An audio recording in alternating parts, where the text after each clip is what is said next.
ask you a few questions. Do you sometimes have knocking knees, shaking hands, and you feel that little bead of sweat when you have to make a presentation? And think about the last meeting you attended. Did you walk out wishing you'd made a bigger impression?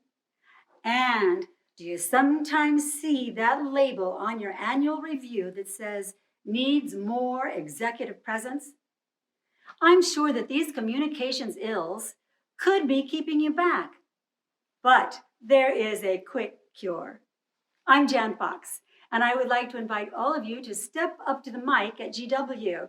I promise you will walk out with bold speaking anytime, anywhere, any audience. Sound good? Researchers say that it's not just what you say that matters, it's how you speak that can make a bigger impression.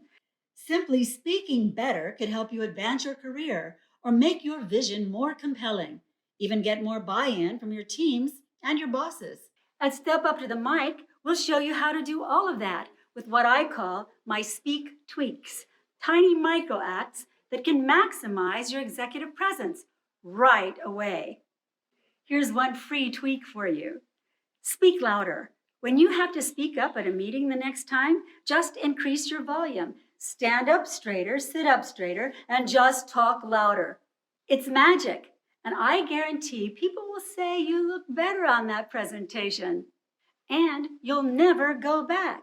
So come with us to Step Up to the Mic at George Washington University this coming September. Start right now collecting good stories. We'll make a storyteller out of you. I'll see you there.